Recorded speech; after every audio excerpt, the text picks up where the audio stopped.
Hey guys, so this is my first attempt at a vlog. I've never even tried to do one before, so please bear with me.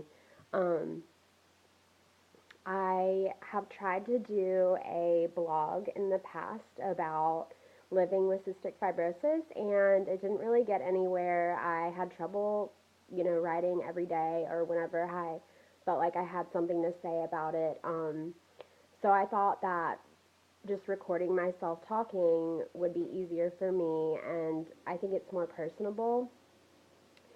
Um, so my goal is to basically just spread awareness about cystic fibrosis, and a lot of people have heard of it before, but they don't really know what it is.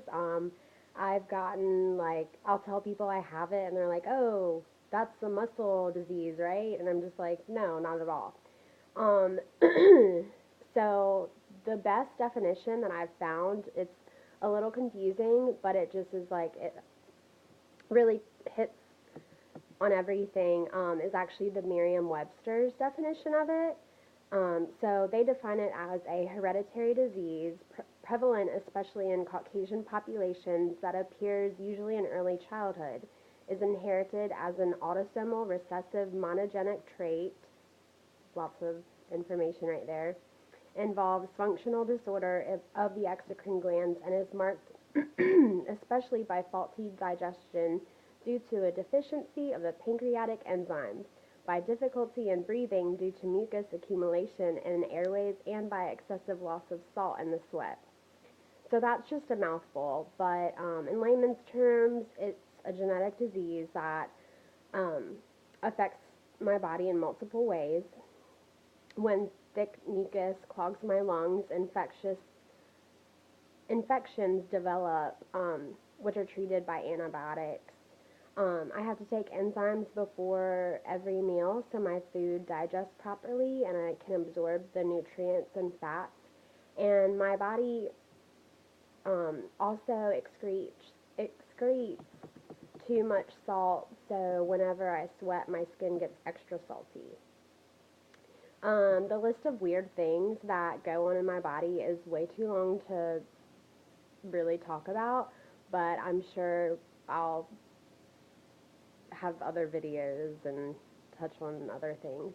Um, but so basically, this whole vlogging thing is to really like advocate for people with cystic fibrosis, and I want to, I'm, thank God, pretty healthy compared to other people with it, so I feel like if I can get my voice out there, then, or if I have the ability to do that, then I might as well and speak for other people who are unfortunately unable to do so.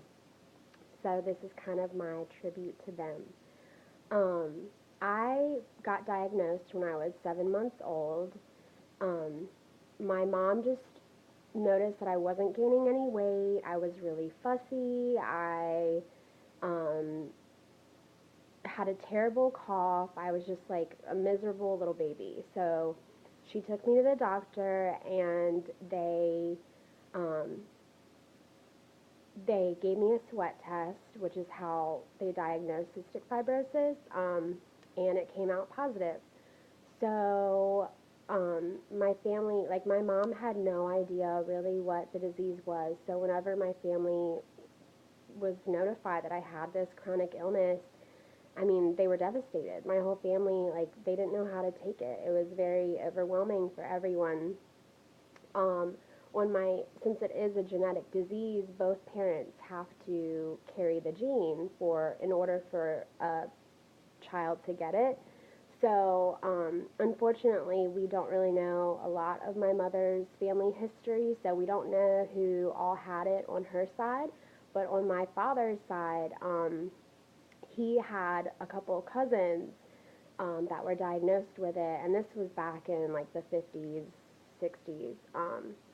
And so one of them, her name was Susie, and she only lived to be 18, and like my mom told me that she's heard like recordings of Susie talking, and her voice is really raspy, and she's just coughing the entire time. And um, so I think my dad was like in his teens, maybe a little bit younger when she passed away, but that was really the only thing that they knew about cystic fibrosis. And back then, I mean, of course, medical technology has come so far, but back then they didn't really have resources or medicines to fight off infection. So life expectancy was very, very young back then. And it's hard to believe that that was just only 50 years ago.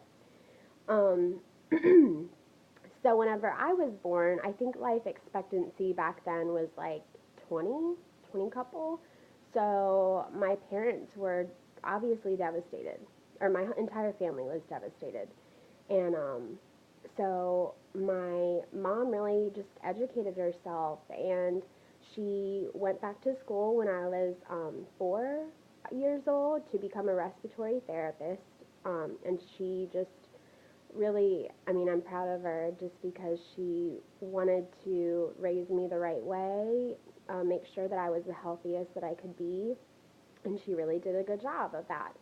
Um, so basically, I've always had like my mom as someone to really put the pressure on me to do well and to keep myself healthy just because she was so educated. Um, so I really think that's a lot of the reason of why I am so healthy right now.